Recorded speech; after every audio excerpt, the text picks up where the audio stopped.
If you've caught those either skillfully set or momentarily candid glimpses of the Queen recently, then you know the work of Chris Jackson. So does the royal family. The members of the royal family are used to seeing sort of balding, spiky hair above the camera lens when they look over, but that is one of the lovely things about the job. By now, all the royals should be used to the sight of Chris Jackson.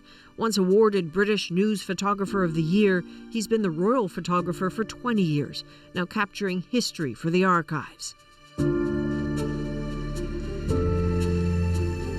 Which is as much a place as an idea. The memories held in cold storage at the Getty offices in London. Not entirely the digitized world you may imagine. Not yet, anyway. This place is incredibly important. Over 135 million images in one place. It's an incredible collection of historic images, and images of the royal family form a really important part of this, and it's so special to come here and look back at past royal weddings, a shot onto glass slides, for example, totally differently to the digital images that I shoot today. When you know that your assignment is to photograph the most photographed woman in the world, what are the pressures there that a layperson like me wouldn't even consider? It's very different to other members of the royal family. She has this incredible aura and presence when she enters a room, and it's quite unique, and it makes it very special. And even, I feel nervous to this day when I get the opportunity to photograph the Queen. She has this effect on people. You see the sort of crowds part at a garden party in Buckingham Palace, and you can see all eyes are on her, and that makes for an incredible experience. But if the light drops in the right way, you get an endearing expression. It can come together to create something that is potentially iconic in the archive. She has had to smile for 90 plus years, but it seems like she has these little micro movements in her face that convey a lot. Yeah, and that's true, and it's not always easy.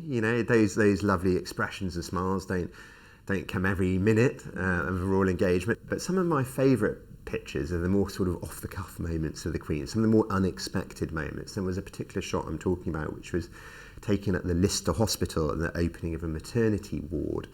And there was a sort of slightly cheeky expression on the Queen's face, which was so different to anything I'd photographed before.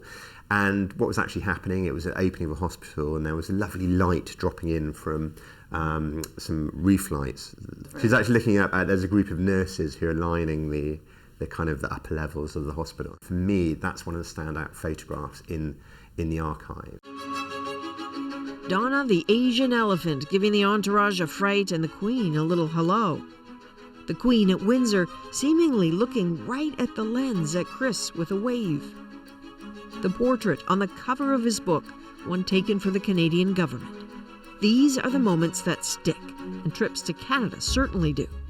Chris Jackson traveled with Prince Charles and Camilla a few weeks ago.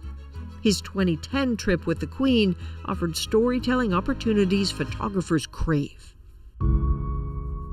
One of the things that stands out for me actually was an arrival into Halifax. We were waiting for the plane to arrive. I saw this huge rain cloud, and a torrential storm began just as the Queen and the Duke were about to arrive. And just looking at this photo, and the picture I particularly like of this moment is quite a wide shot. And the reason I like it is because of the kind of the chaos that is ensuing. People are coming down the steps of the plane, the umbrellas are inside out.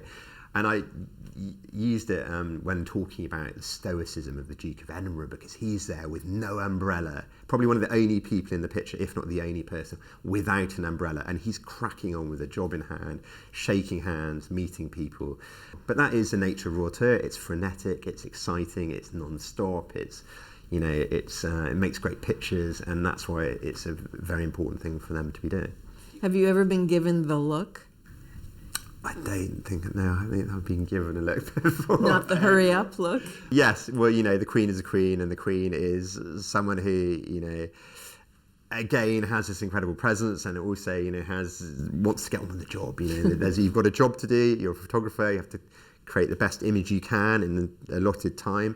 And I think, just being professional, getting it done in the best possible manner is the most you can hope for.